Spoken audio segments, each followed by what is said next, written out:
우리는 그 올 한 해 요한복음을 지금 공부하고 있는데요. 이제 지금까지 27번을 말씀을 나누었고 이제 오늘을 포함해서 3번이 남았습니다. 그래서 총 30강으로 요한복음이 이제 완료가 될 것 같습니다.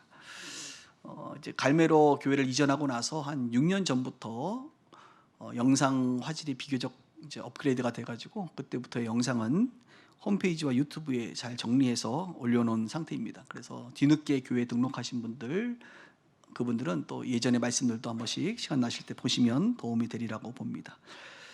그동안은 이제 구약의 창세기, 출애굽기, 레위기, 민수기까지 다 했고 이제 시편과 일부와 다니엘을 했죠. 그리고 신약 성경은 누가복음하고 요한복음을 이제 완성이 돼가는 것입니다. 제가 개인적으로 기도하기는 제가 목회하는 동안에 주일 설교를 통해서 창세기부터 요한계시록까지 보통 한 주에 한 장 정도 하잖아요. 그래서 한 번씩 다 설교를 깊게 하고 은퇴했으면 좋겠다 이런 생각을 개인적으로 합니다. 그래서 뭐 책으로도 나중에 조금 만들기도 하고 해서 나름 그런 고민을 하고 있는데요. 뒤늦게 등록하신 분들이 이렇게 천천히 다 들어보신 분들도 계시더라고요. 그래서 그런 분들도 또 성경을 배우는 데 도움이 되리라고 봅니다. 설교가 아니라 광고처럼 느껴지네요.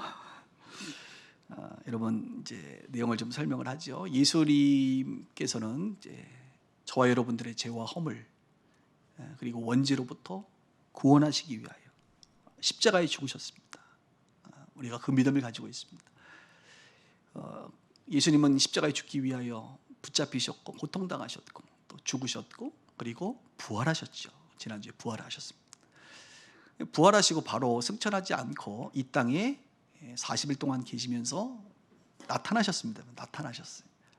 그게 오늘 설교의 핵심입니다. 나타나셨다는 것입니다. 3가지 정도의 부류의 사람들에게 나타나셨는데 첫 번째 부류의 사람들은 예수님의 제자들입니다. 제자들. 예수님은 제자들에게 나타나셨습니다. 성경을 다시 한번 좀 볼까요? 19절에 보면 이날 곧 안식 후 첫날 저녁에, 그러니까 예수님이 부활하신 날이 안식 후 첫날이잖아요. 일요일, 주일이죠. 주일날 저녁에, 당일날 저녁에 제자들이 유대인들을 두려워했죠. 왜? 예수의 시체가 없어졌으니까 얼마나 두렵겠어요. 모인 곳에, 그래서 자기들이 지금 어딘가에 모였는데 모인 곳에 문을 닫았습니다. 외부 사람들 못 들어오게.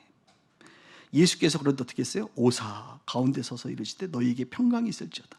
예수님이 문을 닫았음에도 불구하고 어떻게 했다고요? 오셨어요. 어떻게 왔을까요? 문을 통과하신 겁니다. 부활의 몸의 신비죠, 그게. 그리고 나서 제자들에게 하신 말씀, 너희에게 평강이 있을지어다 이렇게 말을 했습니다. 이 말씀을 하시고 손과 옆구리를 보시니 제자들이 주를 보고 어떻게 했다? 기뻐하더라 이렇게 성경이 말합니다.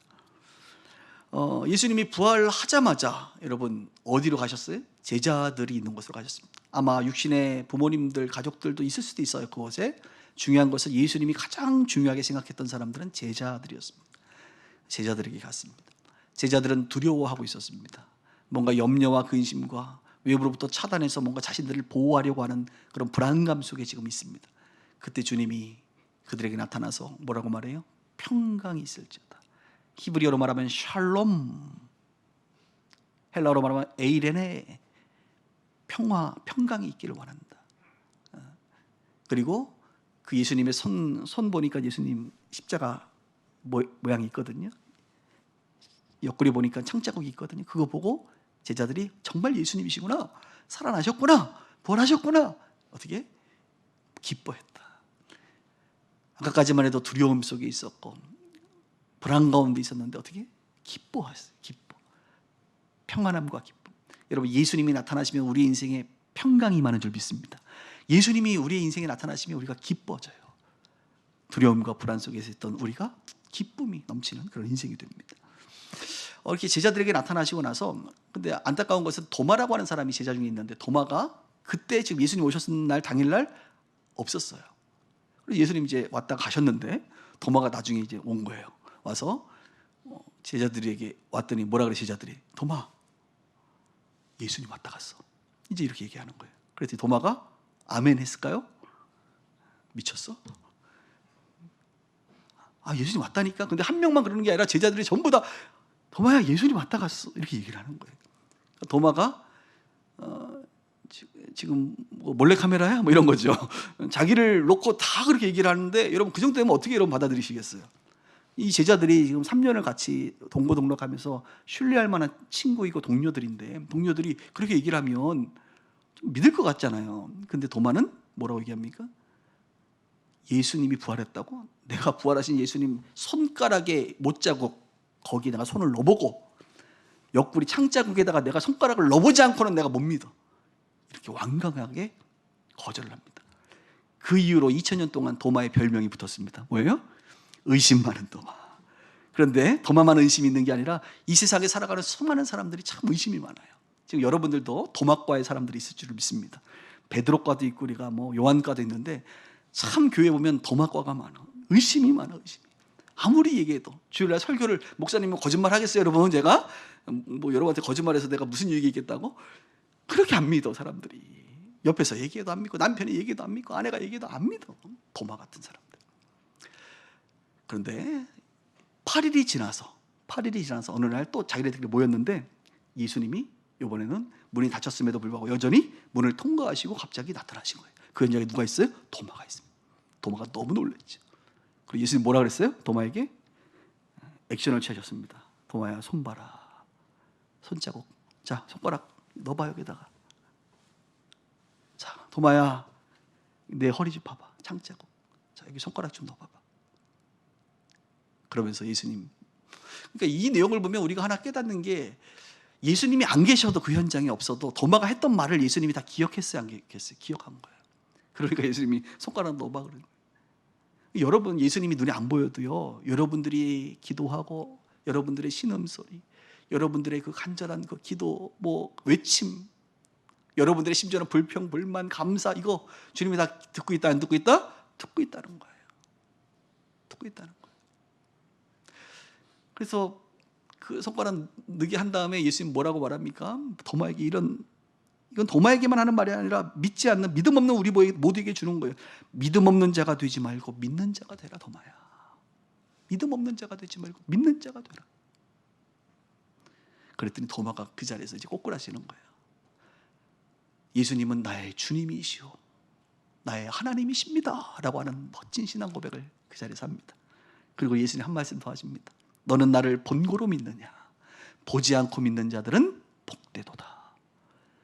여러분 예수님 보고 싶으세요? 봐야 믿겠어요? 아멘 다 하네. 봐야 믿겠어요? 안 보고 믿는 사람도 복되도다 이거예요. 안 보고 믿어도 복된 사람들이에요. 예수님 바쁘셔가지고 여기저기 가시려면 힘드셔요. 안 보고 믿으세요. 그런데도 보기를 원하면 또 기도하세요. 주님 보여주세요.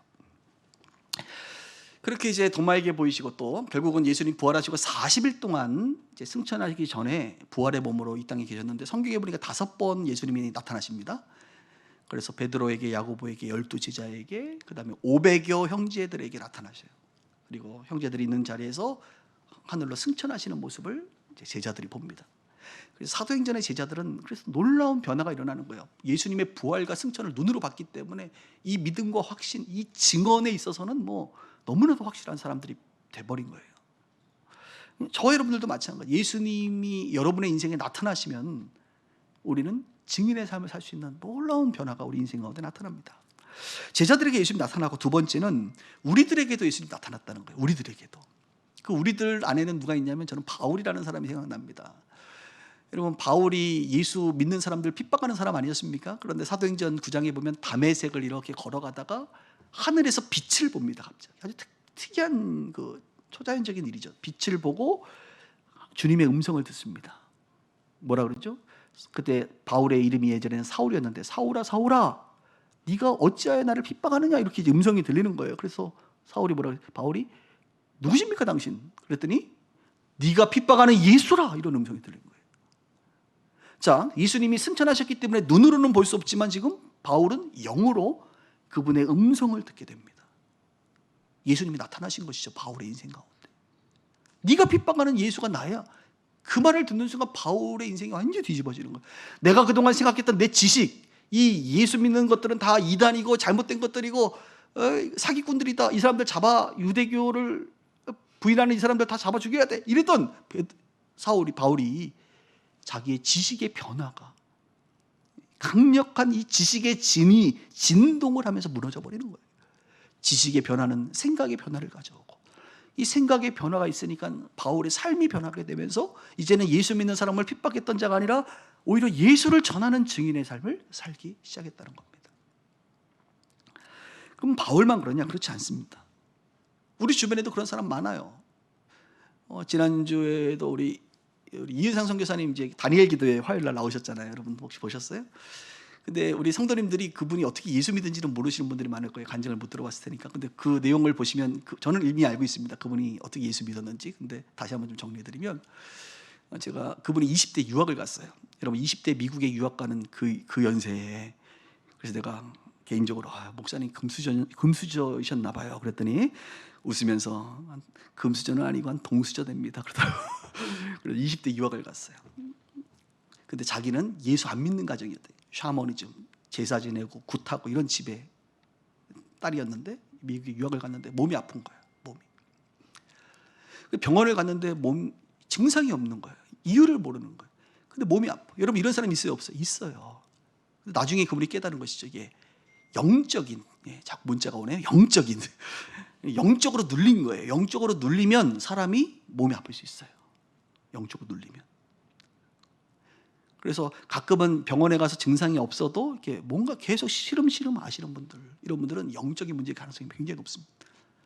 그래서 이분이 너무너무 죽고 싶어가지고 수면제잖아요. 그걸 계속 모아가지고 한 번에 털어서 넣고 죽겠다라고 마음 먹었다는 거 아닙니까? 근데 다 털어서 이제 먹으려고 했더니 누가 떠올랐더라고? 자기 육신의 어머니가 떠오르는 거야. 자기 뒷바라지 하면서 미국까지 유학 보냈는데 내가 이거 먹고 죽으면 미국에서 내가 죽었다는 소식을 부모가 들으면 얼마나 마음이 아프겠어요. 그래서 먹지 못하고 펑펑 울다가 그냥 시간을 보냈다는 거 아닙니까? 그런데 항상 주변에 천사들이 있잖아요. 교회 다니는 가끔 유학생들에게 밥이나 반찬해 주시는 착한 분들이 계십니다. 주변에.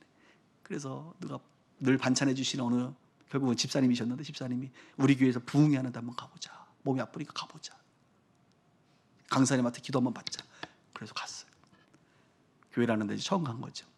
그래서 예배를 드리고 기도를 받는데 영적 눌림이 벗어나면서 이분이 몸의 치유함을 경험하게 됩니다. 그러니까 아주 특별한 치유함을 경험한 거예요. 그리고 나서 그때부터 교회 생활 열심히 하고 남편하고 결혼해서 캘리포니아 주립대학 상담학 교수로 두 분 다 재직하면서 미국의 대통령들의 교육 분야 자문위원으로 활동을 아주 왕성하게 하셨어요. 그런데 이분들이 이제 목사가 되기 전에 그렇게 전도 그러면서 열심히 하는데 이 이은상 선교사님에게 기도 제목이 하나 있었는데 뭐냐면 예수님을 보고 싶은 거야. 예수님 나에게 좀 나타나 달라고. 여러분 그런 기도 하지 않기를 바랍니다. 자꾸 근데 이분은 예수님을 보고 싶었나 봐 그렇게. 그래서 기도를 열심히 하고 계속 기도하고 그랬는데 어느 날 잠을 자는데 꿈에 예수님이 나타났다고. 지금 제 얘기가 아니라 그분의 간증 얘기예요. 꿈에 예수님이 정말 나타나. 여러분 예수님 어떻게 생겼어요? 딱 봐도 알잖아요. 우리 그동안 성화들 많이 봐왔잖아요.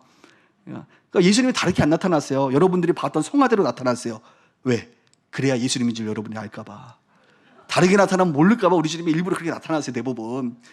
그래서 예수님이 나타나셔서 자기한테 말을 하는데 입은 닫고 있는데 말이 들리더라는 거 아닙니까? 왜? 눈으로 불꽃 같은 눈빛으로 우리 주님이 말씀하시는 걸 듣고 이분이 너무 황홀해가지고 그 다음부터 이 부활의 주님을 만나고 나니까 어떻게 했다는 거 아닙니까? 그 다음부터 봉사가 보다 더 중요한 게 이 대학 교수가 전도지 들고 전철 앞에서 노방에서 사람들 캠퍼스 앞에서 체면 다 버리고 전도했다는 거 아니에요. 전도.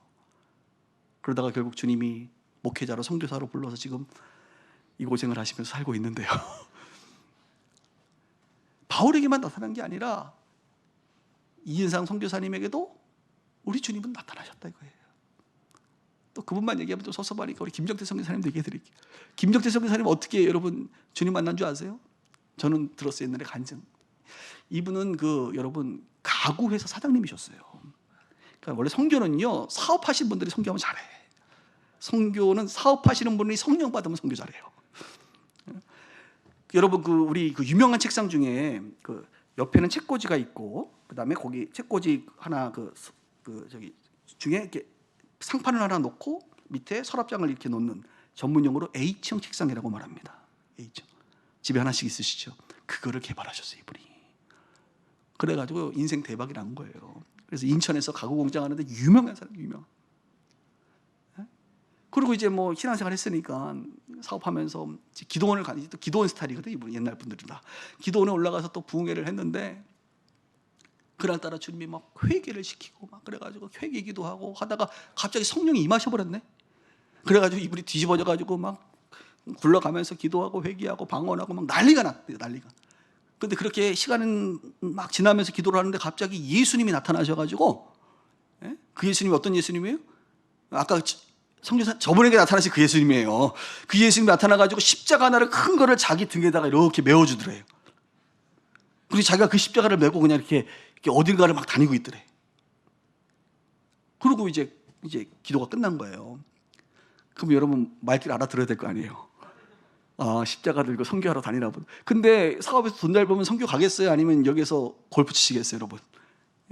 엔조이 하는 거지 뭐. 그래서 그냥 여기서 사업하면서 돈 잘 벌고 교회 다니고 하는데, 그래도 십자가는 짊어졌으니까 신학을 해야 될 거 아닙니까? 그래서 야간 신학교 가서 신학 공부하면서 여전히 사업에 반 미쳐가지고 그냥 사는 거예요. 근데 이제 결혼을 하고 아내하고 자기는 십자가를 들고 해외로 나가야 될 사람이다, 이렇게 결혼할 때 얘기했음에도 불구하고 안 나가는 거예요. 사모님은 이 남편이 나가야 되는데 안 나가고 있으니 불안한 거죠. 자, 자기가 알까요, 모를까요? 알지요. 내가 선교사로 부름받았다는 걸 알죠. 그래서 신학도 했어요. 근데 안 나가는 거예요. 자, 우리 주님 어떻게 하실까요? 예, 여러분, 바로 그 방법, 망하게 하는 방법. 왜냐하면 가진 게 너무 많으니까 놓고 갈 수가 없는 거예요, 이게. 그래서 하나님이 하나씩 빼가시는 거예요. 여러분, 사업하시면 불안해하지 마세요. 여러분들에게 십자가를 들고 저 아프리카로 가라는 사명이 없으면 열심히 여러분 버시면 됩니다. 근데 그분은 그게 아니었던 거예요. 그래서 하나님 하나씩 빼더니 결국에는 다 정리하고 형님한테 넘기고 갔어요. 그리고 가서 지금 위대한 아프리카 선교사로 지금 살고 있는 거예요, 여러분. 기도원에서 기도할 때 주님이 환상 가운데 나타나셨다. 이런 얘기 들어보면 여러분 어때요? 야, 나는 그런 체험 없는데. 오늘 위로를 드립니다. 제 얘기를 할게요. 저는 본 적이 없어요. 아, 굉장히 위로가 되시죠, 여러분? 아, 우리 담임 목사님도 안 봤구나. 저도 본 적이 없어요. 저도 뭐 기도할 때 막 예수님이 그냥 딱 나타나가지고 막 저한테 십자가를 주고 그런 거 없어요. 뭐 꿈에 저 그런 거 없어요. 근데 주님이 나에게 나타났어요. 꼭 시각적으로, 꿈이든 환상이든 시각적으로 봐야만 보는 겁니까? 나타난 겁니까? 아니에요. 그분은 영으로 저에게 세미한 음성을 주시고, 그분은 영으로 내 안에 임재해 계시고, 예배할 때마다 기도할 때마다 내 옆에 계심을 내가 느낀단 말이에요. 나타난 거죠. 우리 모두에게 나타나십니다. 오늘 대표 기도하신 우리 장보경 집사님이라는 분이 있는데, 저분 어떤 분인지 아십니까, 여러분? 지금 나이가 거의 이제 50 되셨을 건데 40대 후반에 예수 믿었어요. 자기가 간증하더라고. 자기는 40대 후반 되기 전까지 예수 믿는 사람들 엄청 싫어했대. 바울 같은 사람이었어요, 저분이. 근데 여러분, 저분 보세요. 맨날 목에다 십자가 하고 다닙니다. 적응 안 되게. 왜 저러고 살까요? 주님이 나타난 거예요, 인생에. 오늘 대표 기도 들어보세요. 웬만한 분들보다 기도가 2배 이상 길어. 뭐 이렇게 할 말이 많은지, 뭐 이렇게 그냥 하나님 앞에 받은 은혜가 큰지, 그냥 기도 줄줄 하는 거 보세요. 이게 몇 년 안 된 거란 말이에요. 저분의 인생에 주님이 나타났으니까. 예수 믿는 사람들 핍박하고 욕하고, 안티크리스찬이었단 말이에요, 저분이. 근데 주님 만난 거예요. 부활하신 주님이 저분의 인생 가운데 나타난 거예요. 거부할 수 없는 십자가와 부활의 그 은혜와 그 말씀이 자기의 지식의 진을 다 진동시켜 무너뜨려버린 거예요. 그리고 이제 예수 믿고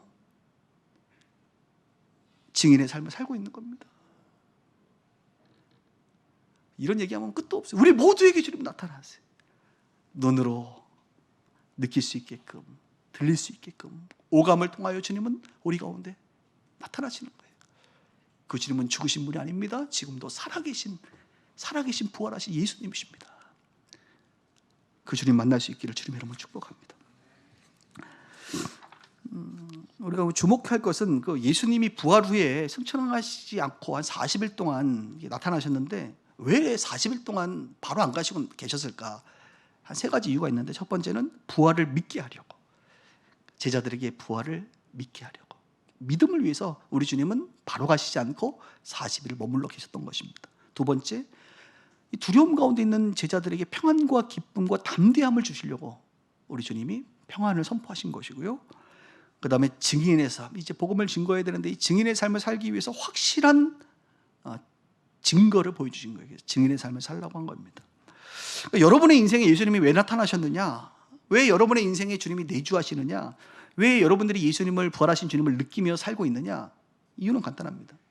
첫 번째, 믿게 하려고.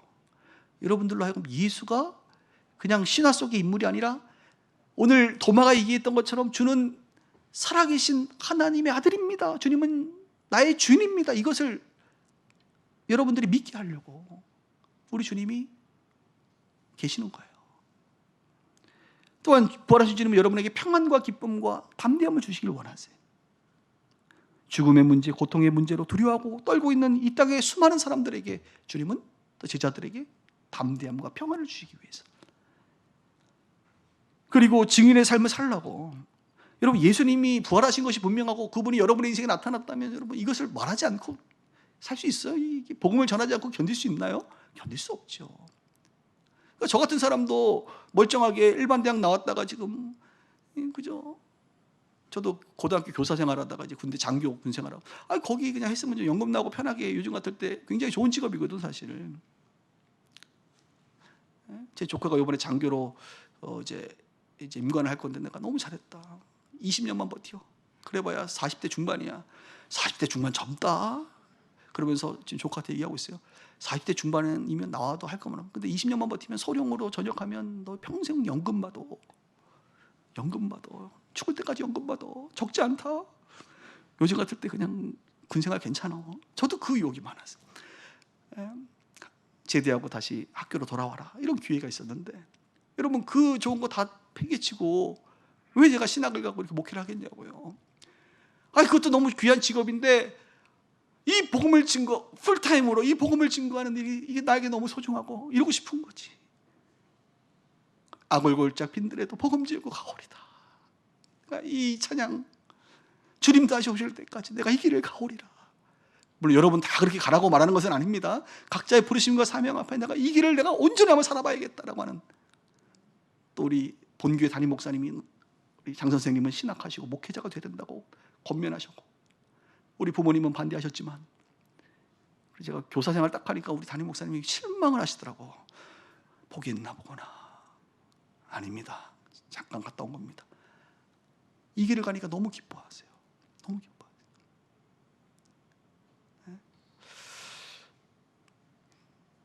증인의 삶, 여러분 증인의 삶 살고 있어요. 그 사실을 알면 우리가 어떻게 증거하지 않을 수 있냔 말이에요.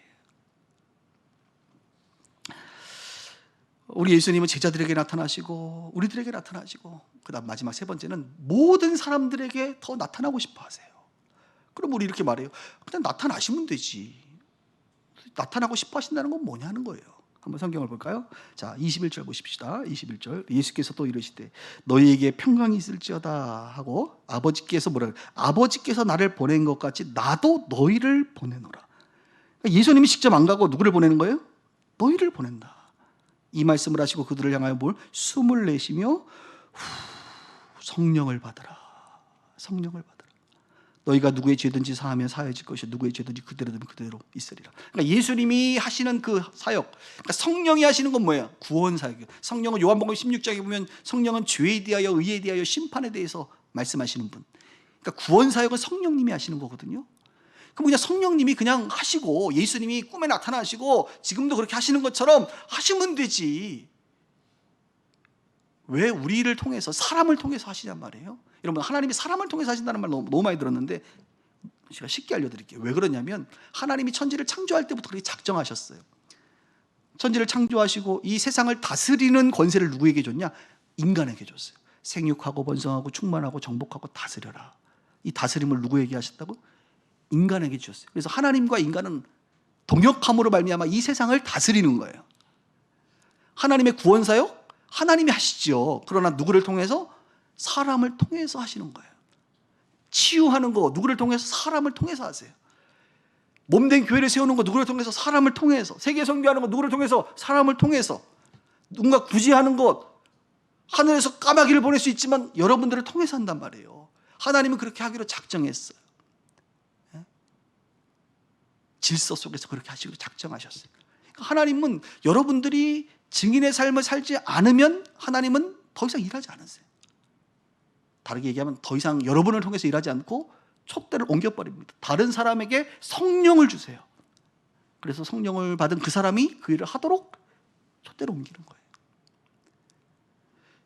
그래서 우리가 하나님의 사람으로 쓰임받는 것은 뭐냐? 성령을 받는 게 중요해. 왜? 성령의 사역이니까. 그것은 성령의 사역, 구원의 사역은 성령의 사역이니 성령을 받아야만 우리가 그 일을 할 수 있는 거예요. 여러분에게 질문합니다. 성령을 받으셨나요? 코로나 지나면서 없어진 것 같아요. 이런 얘기 하지 마시고, 우리가 예수님을 주로 영접하면 성령이 우리 안에 내주하십니다. 이분은 떠나지 않습니다. 우리를 버리지 않아요. 내주하는 것과 충만한 건 다른 거라 그랬잖아요. 충만하진 않아도 우리 주님이 내 안에 거하신단 말이죠. 그러니까 그분이 성령 받은 우리를 통해서 주님은 여전히 일하십니다. 여러분이 안 하시면 또 다른 사람에게 성령을 부어주시고 그 사람을 통해서 일하십니다. 그 기회를 놓치지 않기를, 그 기회를 놓치지 않는 교회가 되기를 주의 이름으로 축복합니다. 바울이요, 아주 유명한 말을 했는데 고린도전서 2장 4절 제가 참 좋아합니다. 내 말과 전도함이 설득력 있는 지혜의 말로 하지 아니하고 다만 성령의 나타나심과 능력으로 하여 너희 믿음이 사람의 지혜에 있지 아니하고 다만 하나님의 능력에 있게 함이라. 하나님의 일은 사람의 말과 지혜로 되는 게 아니에요. 물론 논리적인 설명이 필요합니다. 그러나 근본적으로 하나님의 일은 성령이 나타나야 돼. 오늘 예수님이 나타나신 것처럼 또 다른 예수님의 영이신 성령이 여러분을 통해서 나타날 때 그게 하나님의 능력이 되는 거예요. 저는 우리 빛과 소금의 교회와 우리 성도님들이 성령이 나타나는 인생 되길 주님 이름으로 축복합니다. 거기까지 갔으면 좋겠어요. 거기까지. 제가 아주 영적인 원리 하나 알려드릴게요. 어떤 일을 할 때 뭐 목회도 마찬가지고 여러분 장사도 마찬가지고 아이들을 키울 때도 마찬가지고 여러분이 하고 있는 모든 일은 세 가지 정도의 단계가 있는데요. 첫 번째는 뭐냐? 그 일을 할 만큼의 역량을 갖추면, 그러니까 은사와 달란트를 가지고 역량을 갖추면 그 일에 자리를 잡습니다. 그러니까 공무원 시험 같은 경우는 여러분 공무원 되려면 공부 열심히 해야 되잖아요. 그러니까 근데 엉덩이 앉아 있는 거 못하고 공부에 집중이 안 되는 그 산만한 아이들은요, 아무리 그거 1년하고 2년하고 안 돼요. 갑자기 내 얘기다 싶으면 얼른 포기하세요. 그러니까 뭔가 자리를 잡아. 장사, 튀김을 한다. 그래요. 오징어도 튀기고 감자도 튀기고 아무리 튀김 모든 걸 다 튀겨도 맛있다. 걸레를 튀겨도 맛있다고 누군가는 얘기하더만. 모든 걸 튀겨도 아무리 맛있다고 하더라도 여러분 튀김도요 역량을 갖춰야 된다니까. 그 일을 잘 우리 홍평우 집사님처럼 튀김 전문가가 돼야 이게 뭘 튀겨도 맛있는 거예요. 그러니까 우리는 은사와 달란트를 잘 가지고 내가 역량을 갖춰야 돼. 목사님들이 왜 교회를 개척했는데 안 돼요? 그쪽에 은사와 달란트가 없어. 너무 훌륭하고 신앙이 좋은 목사님이지만 은사와 달란트가 교회를 개척하는 쪽에 준비되지 역량이 갖춰져 있지 않으면 자리를 못 잡거든요. 그래서 우리가 안 되는 거예요. 하나님이 안 계신 게 아니라 그 자리를 잡으려면 역량을 갖춰야 자리를 잡습니다. 자, 이거 이해되셨죠? 그런데 자리를 잡고 그 다음에 성장하려면 뭐든지 성장해야 되잖아요. 여러분 비즈니스도 성장하고 아이들도 잘 키워지고 하려면 뭐가 필요한 줄 아세요? 하나님의 은혜가 필요해. 내 능력 플러스 알파가 필요하다고 우리에게. 하나님이 복을 주셔야 돼. 그럼 하나님은 누구에게 복을 주시느냐? 간단해요, 여러분.